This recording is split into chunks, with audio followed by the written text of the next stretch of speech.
This is we always look forward to the Maranatha people coming down here. And Don, I'd like to have you come up here. I know his brother up in the Portland area, and but I haven't gotten so much acquainted with you, but I know that he travels around the world all the time with the Maranatha group and does a lot of great work. So I'm going to let him introduce the people that came with him. Good evening. Happy Sabbath. It's nice to see so many folks that I've seen, some of you all over the world. It's great to see you here. Introductions. I have to start with my wife, my gift from God, Laura. If you haven't met her, hey, stand up, turn around, please. And you met the Weiss family, Kenneth Weiss. Let me do it appropriately. Dr. Kenneth Weiss is our executive vice president. Has been with us for 23 years now. It's been a while. You're getting old, Ken. It's been a while. I look around, I see some of you that have been on so many projects. I see Leroy here. If you haven't been on projects with Leroy, you need to do that. I can tell you that projects don't happen without good leadership. And so it's people like Leroy that make that happen. I'm also seeing in the audience tonight my good friend Calvin Kruger. He's been on the Maranatha Board of Directors longer than anyone else, over 40 years. And so anything that we can't answer here, talk to Calvin, he'll have the answer, I'm sure. Or if he doesn't have it, well, he'll have it. Anyway, it's great to be here tonight. Sorry, I forgot your name. Okay. He said, I want you to tell people what Maranatha means. And I'm going to guess that you already know what Maranatha means, right? What does it mean? Jesus is coming. You know, it's actually found only once in Scripture, 1 Corinthians 16:22. And it's usually translated in the current Bibles, Our Lord Come. If you want to get real technical, it's the Greek transliteration of the Aramaic, Maranatha. And it can be a prayer, having Jesus in our lives, looking forward to the second coming of Jesus. A lot of times we just say, Jesus is coming. And, of course, it's taken on a new meaning over the last 50 years, volunteer construction around the world. I was happy to see the program on Mozambique this morning because Maranatha built those buildings over there. And I didn't realize how much good that they were doing there at that university in Beta, Mozambique. So that's kind of fun to see that. And by the way, just down the road from there, we built a big school. And they told us it was being built too big. First year, they had 65 students in this big school. Well, I got a notice here a few months ago that says we now have 1,400 students. Can you expand our school? So the impact of buildings on the growth of the gospel is actually pretty amazing. To have the space, God uses those spaces. And that's one of the things this evening that we want to focus on. And I'm going to do that especially with a unique place in a few minutes. But first I'm going to show you a video, just kind of an overview of Maranatha. Ashton? I wanted to, before he actually starts that, he gave me this card up here. And it says 1600 Pennsylvania. No, that's Sacramento Way. All right. But he also would like me to mention that some of the things you see on that table out there are for you. And most of you probably get this little magazine. I know I do. And I enjoy it every time.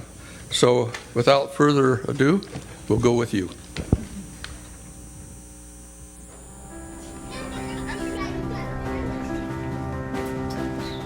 In a desolate corner of Kenya's deserts, children sit in sandy classrooms, straining and eager to learn about God. In one of India's Hindu strongholds, a lone man walks from door to door, asking neighbors for a chance to share Jesus.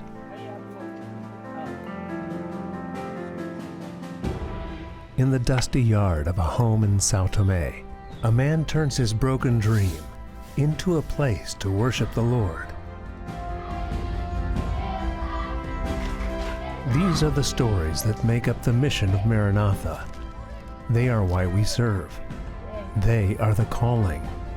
Every child deserves a safe and welcoming place to study, learn, and grow in Jesus Christ.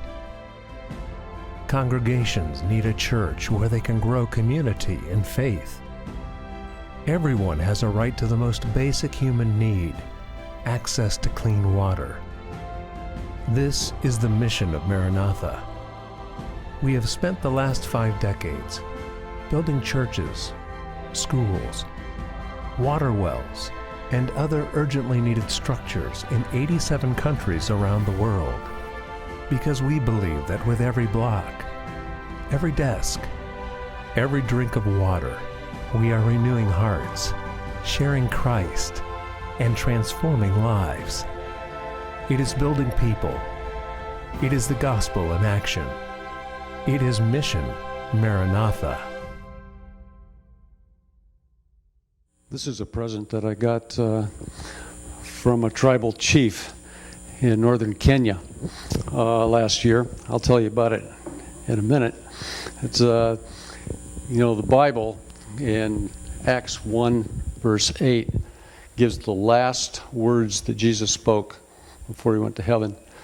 And basically he said, "Be my witnesses, Jerusalem, Judea, Samaria." And then what was the last part? All the world, depends what translation, the uttermost parts of the earth, the remotest parts of the earth. I want to take you to one of those remote parts of the earth.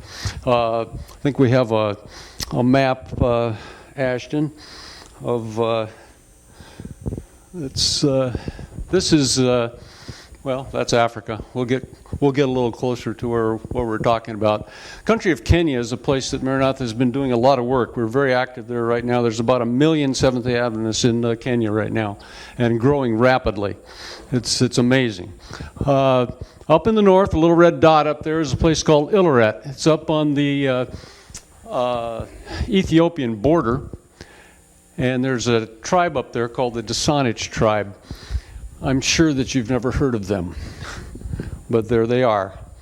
And almost 2 years ago, there was a gentleman at one of the missions who heard about these people, and he decided to go up there and try to open up the gospel to these people. And so he went up there, and he was surprised at the response of the people, but he said, "We need to have churches." So we built 4 very simple buildings. And my point here is the value sometimes in some places of a very simple structure. And that was true in this particular case. Each one of those churches has more than 300 members within less than a year. It's pretty amazing. And let's go to the next. I'm going to show you a little video of what the area looks like, if we can. It's pretty desolate. They just had some rain, which they hadn't had for 3 years, so it looks a little bit green. But these folks live like you can hardly even imagine. They dig their water out of basically dry riverbeds. We're going to try to drill them some wells here in the next year or so. Listen carefully to what they're saying. See if you can hear what they're saying.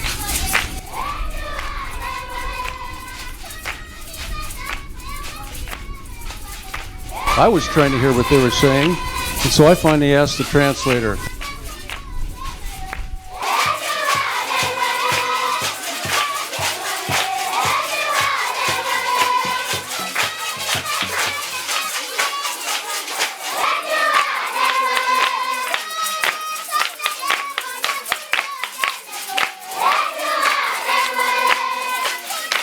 So why do you think that they're so excited? Any idea? Why are they excited? You know, when Jesus was on the earth, he said something to his people before he went back to heaven. He said, "I'm going, but I'm going to prepare a place for you."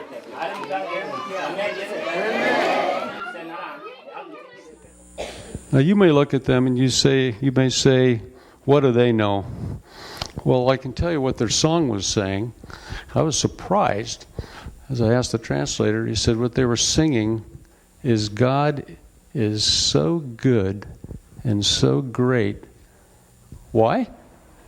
Because of all the many blessings that He has given us. And I have to say, I looked around and I didn't see any blessings. Did you see any blessings there? They live pretty tough.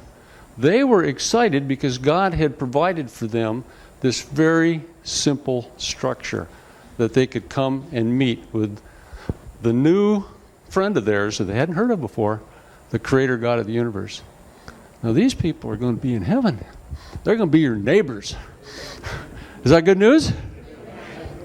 That's why we build. It draws people to Jesus.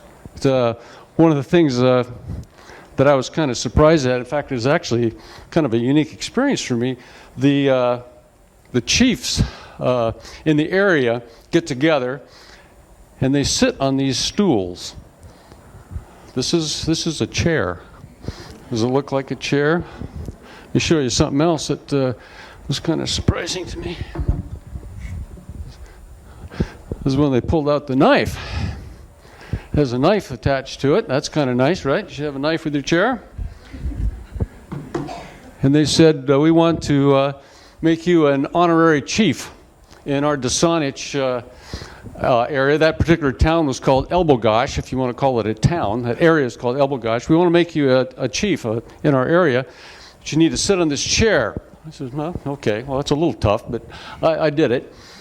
And they brought in a goat. They said there has to be the shedding of blood. And I'm sitting there going, I don't have anybody to call. There's no 911 out here. They don't have cell phones. They don't have newspapers. They know nothing of the problems that you hear about in the news every day. And I thought, whose blood? Is it the goat's blood? Is it my blood? Am I supposed to do it? Is somebody else going to do it?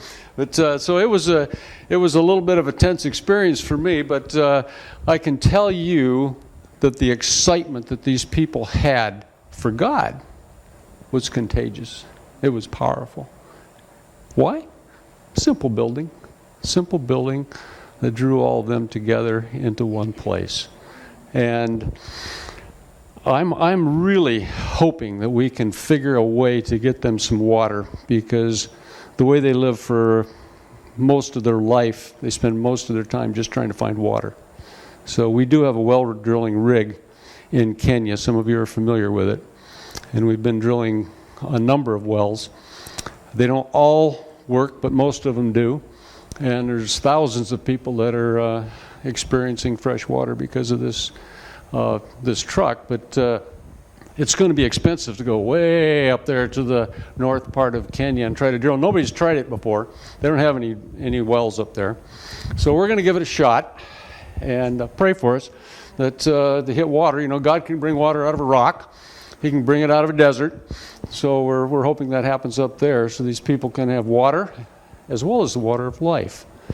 And it's just neat to see these people that truly, the uttermost parts of the earth are hearing the gospel, because Jesus is coming soon. And what He says will happen is happening. And we're excited to be part of it. Thank you for being involved, so many of you in Maranatha here and around the world. It's fun to be part of God's work. Now, there's another exciting area. Kenneth, are you going to introduce, or did you already introduce? Already introduced. Okay. We've got two young men here that you've been introduced to, and the Weiss brothers. They went on a little project that some of you have heard about over the last 28 years. It's called Ultimate Workout. And so you're going to show the video first, or are you going to talk about it first? What? What's that? Oh, okay. Yeah, I was going to do something else. I forgot. Hold off just a second, guys. We're going to show some pictures of what happens. You know, you saw the picture of the simple church here.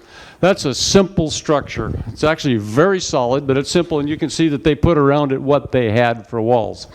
Now, that same structure can turn into this structure, as it does in this particular picture. That was India. This is Brazil. They finished it very differently.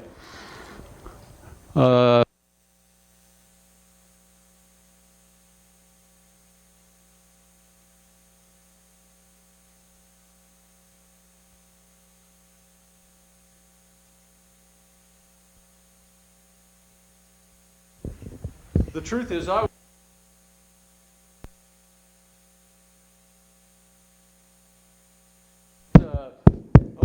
see, they didn't want that. All right, so the mics came back.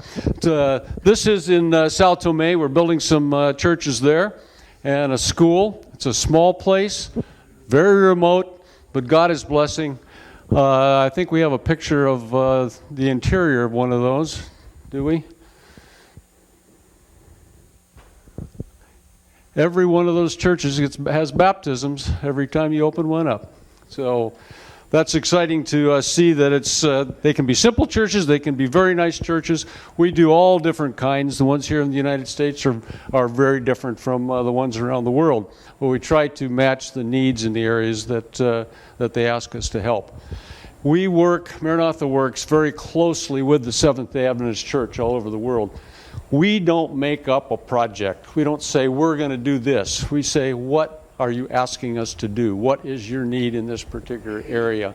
And so we're not trying to come up with the project. We try to respond to as many as we can. Okay, guys, tell us how ultimate workout is. Oh wait, you gotta. You're going to start with the video?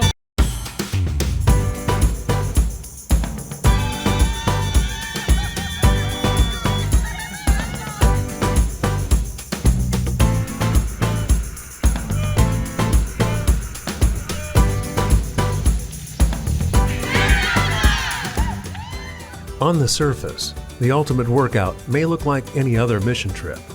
Teens having fun while making their mark on the world through service. But for the past 28 years, this specially designed project for high school students has proven to be more than just a fun way to spend summer break. This year, nearly 100 teens gathered in Entre Rios, Bolivia, and split into groups focused on construction, medical work, and community outreach. At the end of the 10 days, the community of Entre Rios had been transformed. But that wasn't all that had changed. Ultimate Workout is definitely a life-changing experience, especially for me. The unique project allows teens to see God and themselves in a new light.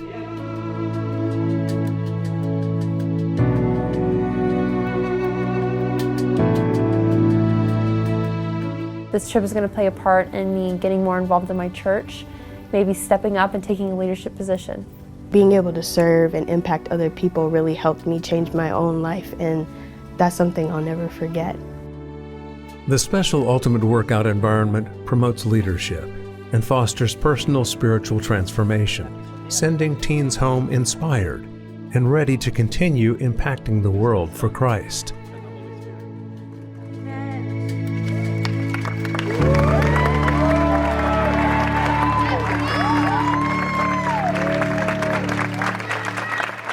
Okay, so in answer to your question, Ultimate Workout is as ultimate as I have experienced. Okay, so here's a bathroom we had there. That was our squatty potty. The girls had nicer ones, of course, but didn't get to. And then here's a bedroom we had. Of course, the bunk beds have no railings on the edge, so if you're on the top bunk, you also have a danger of rolling off, but I don't think that happened. So the goal of a mission trip is not just to help the people that are in the country. It's also to help the volunteers. And I've been on a few mission trips and just one Ultimate Workout, and I found that in the U.S. we can kind of rely on our stuff. We have, plenty of money, opportunities, lots of food and water, and it's very easy to not rely on God in the U.S. But when you strip away all of the other things that you can rely on, you are left with just God. So that's what Ultimate Workout does for these kids, and it's pretty cool to see. There was one person there who I got to be friends with him because he also plays the cello, and he's from New York, and he's not quite sure about God. He hadn't been baptized, and we had some deep discussions about how we know that God exists and how we know we can trust him. And the only way that he could have been open to talking that sort of way about God is by having an ultimate workout where there's nothing to hide behind. So it's really true that when, like Jesus said, when you're at the end of your rope, there's more room for God. And Ashton, you had some. Yeah, so my grandparents sponsored me to go on Ultimate Workout. I was kind of unsure because I'd done mission trips before, but I kind of like the luxury feeling of a nice mission trip, sort of warm showers as long as they're not super cold, and a nice bed to sleep in. But Ultimate Workout is just different. It's not a bunch of grown-ups, it's 100 teenagers. This year we had 101 teenagers, and I could probably name half of those. And it's life-changing. It is completely ultimate. It's an ultimate experience. There are so many stories which you hear of people whose lives have changed from Ultimate Workout. One of the friends who Corbin hung out with, he was on drugs and he was having issues, and at Ultimate Workout he got baptized and he converted. He had been having issues, and there are so many connections that you make and so many ways. Like, I went on it and I thought that I had a strong connection with God, but afterward you're on a spiritual high. It's something you will never forget and an experience you will never live down. So I just want to leave you all with that.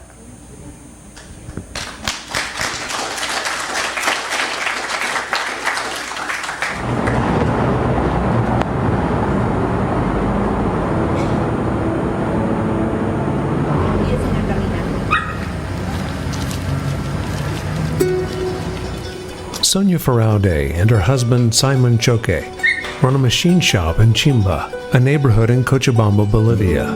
They fabricate metal molds for industrial customers.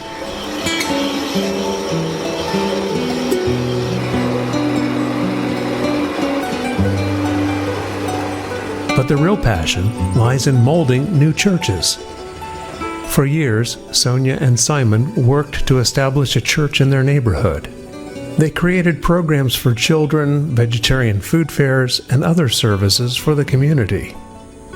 With each event, they drew a crowd that would eventually dwindle when people learned their worship space was a home. Their vision for a church in Chimba didn't stop, but they knew they needed a permanent place of worship for their work to be sustainable. Bolivia is among the most diverse countries in South America when it comes to culture. Yet the diversity ends when it comes to religion. The majority of Bolivians are Christians. Among the growing Christian groups is the Seventh-day Adventist Church. Unfortunately, there is a shortage of churches. After many years of receiving requests from the Adventist Church in Bolivia, Maranatha began constructing churches in the country in 2018. The Chimba congregation was the very first group to receive a new Maranatha church. Since that first project, nearly 500 volunteers from around the world have served in Bolivia, providing new churches and classrooms in the central part of the country. As the church continues to grow, Maranatha will expand into the western and eastern parts of the country, helping to strengthen the gospel in Bolivia.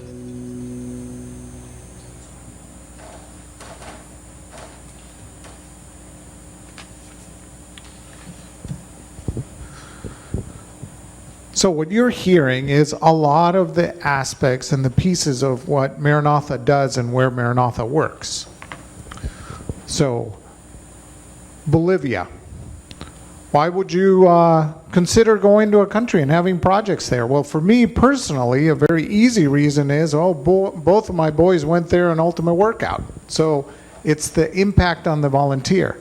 Now, if you look at a country like Bolivia, you heard a bunch of facts. One of the neat things about Maranatha is that we don't just help the very poorest in the world. We also get involved and help places like here in North America. And in a place like Bolivia, they have a couple of reasons why Maranatha got involved there. First of all, it's an area that has the third largest growth percentage-wise in all of South America. So every single year they're adding a large number of congregations, and guess where they stay? The members meet in sheds, they meet in some rented space, and so they started looking at what's happening. They realized that all those new congregations, every time they moved, they lost 37% of the members. So this group right here, in 3 months, that section in the back, you guys stopped coming because we moved location. And then 3 months later, this section is gone. And then next year, the back third. So what do you have? Nothing. And they noticed that is the key solution for them to keep and establish the church. So one of the many ways Maranatha helps parts of the world is to get them solid buildings where the church not just has a permanent place, but their neighbors, their friends, society in general sees these buildings that establishes a congregation. You're proud of this building. It's a place where you want to go. Ashton, I got a picture that I'd like to show you. One more. Okay, just in case, I find that most people at Maranatha are absolutely stellar at geography, so I won't spend a lot of time. Bolivia is right in the middle of the South American continent. It's completely landlocked, no access to water, and that affects them. It has affected their culture. But it has made a group of people that are very fervent for the gospel. It's a group of people that are very missionary. The South American division keeps some statistics, like how many pamphlets do you give out? How many Bible studies do you give out? Of that whole area you see there, the Bolivians are by far the most missionary if you use numbers to judge them. So another reason Maranatha is involved there. And here's the last one. The man there that you see with the Bible, he planted this church. This is in a place called Ciudad Alta, which is a suburb of La Paz. Anybody here been to La Paz? All right, a few of you. As you know, La Paz is at about 13,000 feet. Very low oxygen. Well, above La Paz is where this missionary man, and his name is Clayton, he established Villa Mercedes G. A, B, C, D, E, F, G. So it's the 7th church in the little neighborhood called Villa Mercedes that he established. One of the boys there, so it would be to his left, is his son, and that's son's friend, and another person, member of that church. Why do I show you his picture?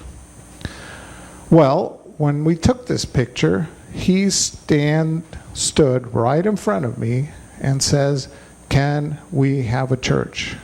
The building we have right now, they've already told us we're going to have to move." Now you know what I know. He's going to lose 37% of the people. What would you say? You got to ask that question. So I'm going to leave it hanging. We are going to build some churches in that area. I don't know if at the end of the day his specific congregation is going to get one, but that's one of the tough things we deal with all the time. A very real need, an honest missionary man who comes to Maranatha and says, "I need help." Well, that's where all of us get to be involved. We get to be missionaries. We get to go support. Anyway, there's a story about Bolivia. Now we're going to travel to another part of the world.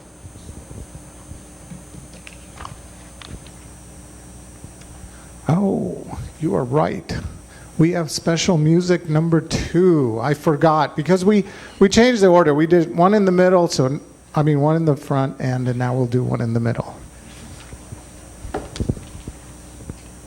Thank you, Ashton.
"48 million people call Kenya their home.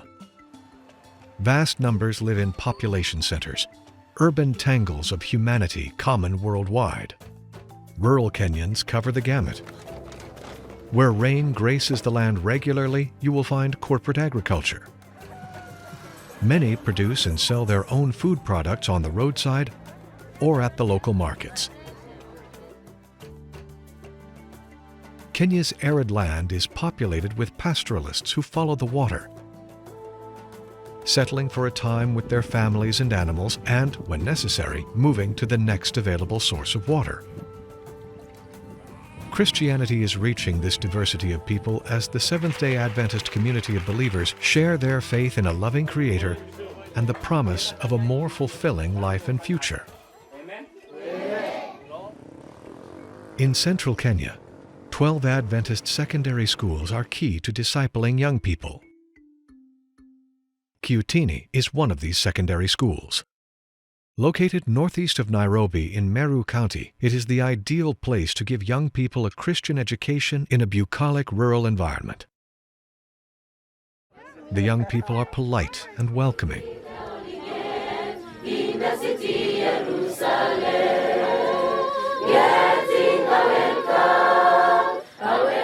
Visitors are impressed with their singing and their hunger for learning. In these ways, Kiutini is like most any Adventist secondary school. However, Kiutini and its sister schools in Kenya suffer from a severe lack of resources. Every drop of water is collected. With no well, 30% of the school's annual budget pays to have water trucked in. The toilets are outhouses.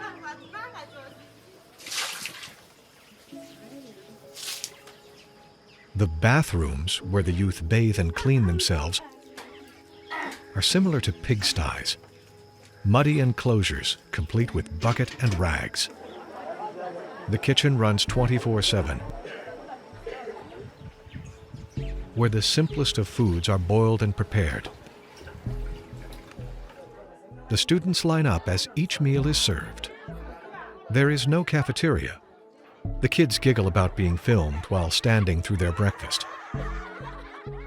Some find a place to sit down and sip their meal. The dormitories are wooden structures, complete with built-in bunk beds. Some with a small foam mattress, many with only a blanket. This is home, where students sleep and study.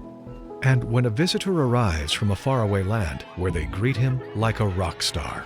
When I toured the girls' dorm, all of the girls were in the dorm, and there were, I believe, 103 of them, happy and smiling and shaking hands, and you would not know how decrepit that building actually was by the attitude that they had in the reception that I had. The further that I went through, the more appalled I was at the actual conditions that they live in. The living conditions are no better for the teachers.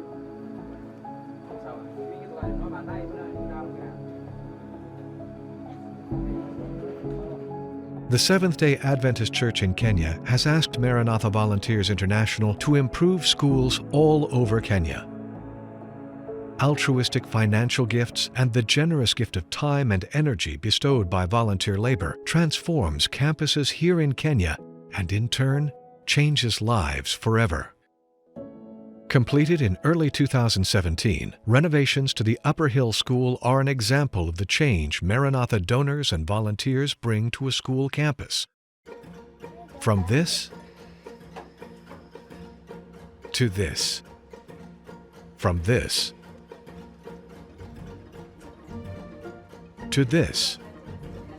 Most of the students who come to these places are non-Adventists. And by the end they finish their course of study, they become Adventists. Actually, some of them are baptized as they continue with school. And not only the students, when the students are baptized, they invite their parents. And in the process, even parents are baptized. So Maranatha has improved our schools to be still a strong missionary centers. Kiutini's transformation is set to begin in early 2018 with the drilling of a water well. And the campus will continue to provide education even as volunteers begin their work of building dorms, bathrooms, and a kitchen and cafeteria.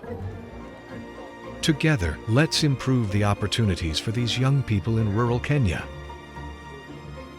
Let's shift the focus from survival to learning. Maranatha Volunteers International, responding to the need. Good, it's on. Well, I have been to that campus several times. I know maybe some of you have. I know that guy has, that good-looking guy in the front. You know, you think about, do you remember when you were 16? I know you guys do. All the potential ahead of you. I mean, all that learning, all your life ahead of you, and here's where these kids are, and they were so positive. We asked them several questions, and what's fun about going to Kenya is they speak English. So you don't need a translator. You can go grab somebody and talk to him, and it's a wonderful experience. There's a verse in the Bible, Proverbs 22:6, I think. Teach a child, right? You know that one, right? Teach a child, the way that they will go. And when they're old, they will not depart from it. How many of you, and I'm going to actually ask for a show of hands, how many of you heard the name of Jesus or Christ or God before you were 5? I did. And look at you all here. I mean, has that verse not been true for you? When you think back on your life, maybe you went this way, that way, around the circle a million times, right? But the Bible is true. You were taught. And when you're old, when you're older, middle age, whatever you happen to be, you come back. Because you know in your heart that God is the only one who can satisfy every desire you have. It's the best relationship, the deepest, most satisfying relationship you're ever going to have is your Creator. What a privilege it is to provide that same opportunity that we have had for someone else, for a young person who has all that potential ahead of them, all the difference that they're going to make in this world, all the satisfaction that they're going to have in their own life, teaching their own children, and moving God's love and His care, all the beautiful things about the character of God, moving that forward to yet another generation and keeping that story, that solution to all of our lives going. That is a privilege. It is a privilege. And you are part of that by being part of Maranatha, by being part of the Seventh-day Adventist Church. I've heard it said so many times, education is the genius of the Seventh-day Adventist Church. And I have to say, I agree with that. I agree with that. Teach a child. When you're educated, of course, I'm not telling you anything, you learn useful things that make you useful and better off in your life right now, right here, tonight, and through the rest of your life, right? You learn things that make you satisfied and help other people. But probably the most important thing for a Christian education that they're not going to teach in the school down the road is meeting your Creator. And from the 30,000-foot view, which my husband, the pilot, always talks about, what's the 30,000-foot view? 10,000 years from now, right? 10,000 years from now, what are you going to take away from your first grade education? What are you going to take away from your senior year? It's your relationship with Jesus Christ. And like I said, whether you go this way or that way or around the circle, that is what you take off the planet. People you love, people you care for, and your relationship with God. Those are the things you leave with. Education, the genius of the education system is that it's a day-to-day contact with something of God. I love the Sabbath. I believe in the Sabbath. And it's a beautiful day. It is one day. Monday through Friday, you go to school. And an interesting thing happens, like what they were talking about on the video. A lot of the kids that go to our Adventist schools, especially around the world, are not Seventh-day Adventists. But their parents realize that they're going to get a better education if they come to the Seventh-day Adventist school. And so who else comes to the Seventh-day Adventist school every day? The parents. And sometimes the grandparents who have time to take their kids back and forth. And then you have all the programs and this, that, and the other thing. So it's not just the child that is converted. We're in a unique situation where I hear a lot of stories. How many stories do I hear where my son, when he was 17, after going to the Adventist school, really changed. And he decided to become a Seventh-day Adventist Christian and was baptized. This is the parent telling me. I wasn't a Seventh-day Adventist, the parent says. But I see the change in my son. He is so different. And 5, 6, 7 years later, guess what happens to the parent and the grandparents and the children? And so the school is really an evangelism tool, and I think that's a wonderful genius of the Seventh-day Adventist Church.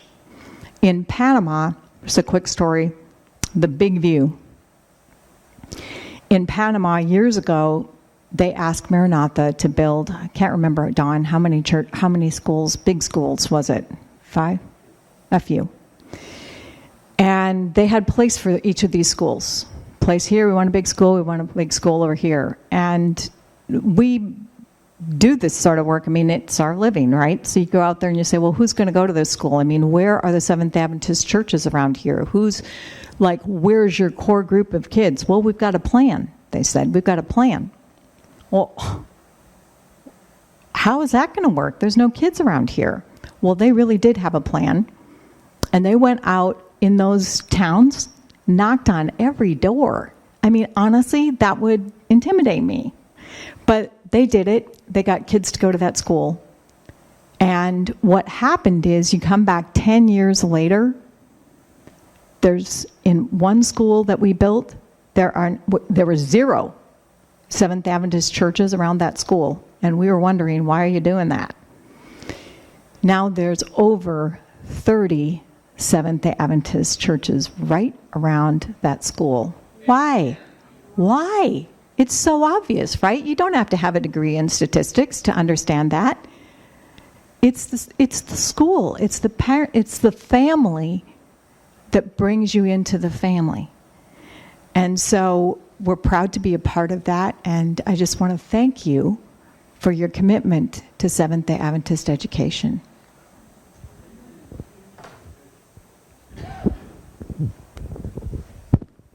Ken, before I let you say something, I'd just like to do a follow-up on Chiutini, the school there. That video was done a number of months ago. That well has been dug. It's extremely productive. They were spending 1/3 of their budget on water. That's over.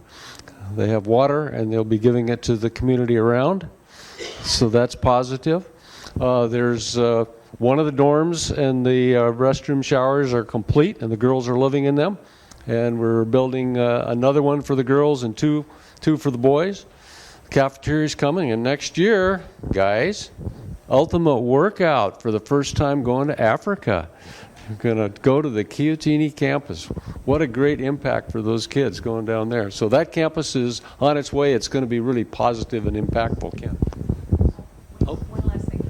Okay, I know this is overstating the obvious, but, you guys saw those girls in that shower area with the mud.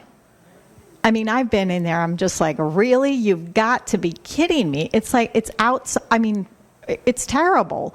And so I was thinking, what if this was my girl? I mean, what if I was sending my girl to that school? You go there, you see them, you kiss them goodbye, and you leave them in that dorm and with that mud shower. Well, how many parents are going to do that, right? And we have a great educational system, and we have a much greater God to introduce them to. But we just need these facilities. That's so simple, so simple. So thank you for helping with that. Appreciate that. It makes a big, huge difference, Kenneth.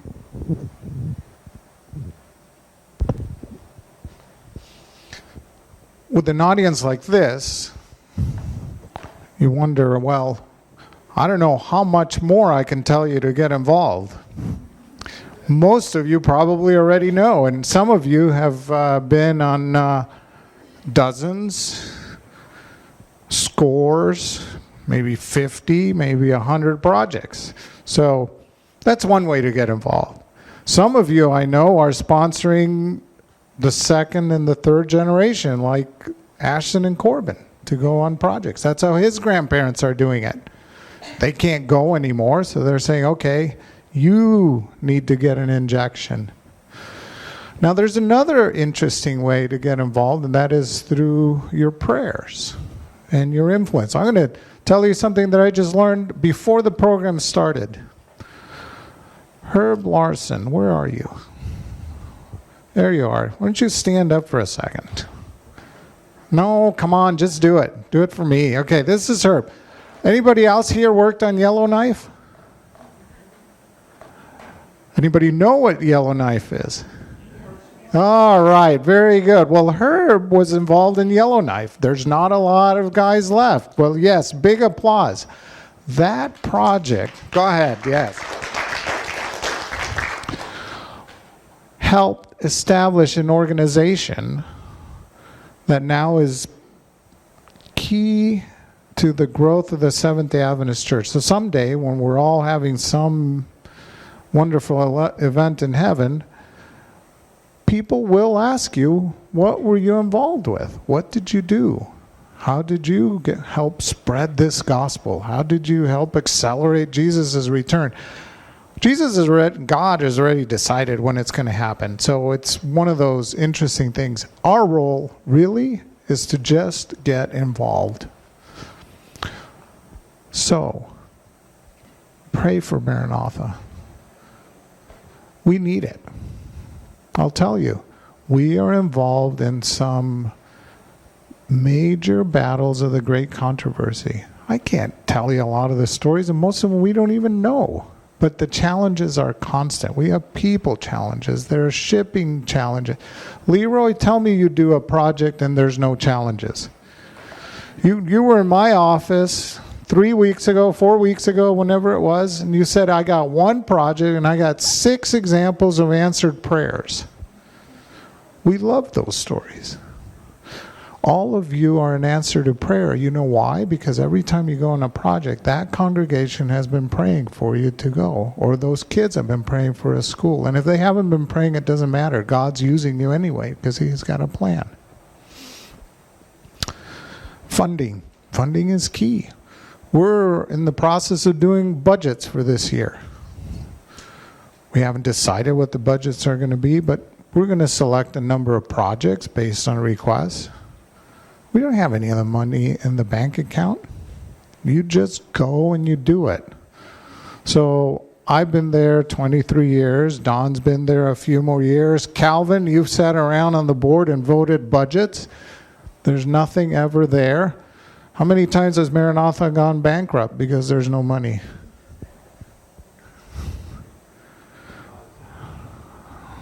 Exactly. Yeah. So God's responsible for that. That's why prayer is important for us. So I would love it as one of the staff to know that, hey, there's that group from Palm Desert that they're praying for us. It kind of gives you confidence to go and work on projects. When you post a need for a project, I'm going to give you an example, all right? This fall marks Maranatha's, well, this year we're celebrating Maranatha's 50th anniversary, starting in 2019, all right? Any amens on that? Big amen. Some of you, yes, some of you have been involved that long. Now, we're going to have a big celebration in September. So put it on your calendars. September 21, 22, Friday, Sabbath. Come to Sacramento. It'll be a big celebration. We're going to get to see how God has used Maranatha. And it's not Maranatha, the organization, the office. It's not about that. It's every one of you. It's people like Ashton and Corbin and Laura and Dawn and each one of you. Now, example of faith. We're planning to do 3 projects in the Sacramento area leading up to it to help Pacific Union College, to help, anyway, a number of projects in the area. Now, got no idea who's going to come. I think Leroy's coming because he's going to get signed up for one. But besides that, we don't know. That's on faith. So, tonight, I want to close with just one thought for you. And that is a thought of gratitude You're making a difference. You've made a difference, and you can continue making a difference. So we're grateful. God is in charge, and He's got a plan. And He is coming quickly, right? Let's bow our heads. Dear Lord, we thank You for Sabbath. The beginning of Sabbath is our reminder of rest from the week. It's our reminder of worshiping You. It's our reminder of an eternal rest, a heaven, a celebration, a future. And as Maranatha volunteers here in this church tonight, we come to You and we thank You for being the first volunteer missionary to this little dot, this little planet. You gave Your life for each of us, and we're grateful for that. So tonight, we thank You for that. We ask You Your presence. We ask You Your involvement in our lives, Your healing hand for many that are sick, and help us to look forward to someday being with You. I ask You all this in Your name. Amen. Now, before you all start and walk out, in the back on the table, there's a couple of DVDs. One DVD in particular has a year-end program where different Maranatha staff members take you through the different countries, similar to what we've done today, what the needs are, what the plans are. You would enjoy that. There's volunteer magazines. There's some canvas bags. You can grab the stuff and stick it in there. Those are... Take one, take a bunch of those. They're for you. We have actually too many in the office, so we're trying to say, hey, let's spread them. And it helps advertise Maranatha. So take one for a friend. So, yes, sir. Just before these boys play, I'd like to say, how many of you are happy that Maranatha came tonight? All right. All right, one more question. How many of you would like to see them come back again? All right. So you've got your orders, all right? And I want to thank Maranatha team for coming and blessing us. And I want to thank the rest of the group that had the Rolene for the organ and Dorothy for the piano, and each one that had a part in it tonight. So thank you for coming, and now I'll turn it over to these guys. This is the postlude, so you can stay and listen or converse too.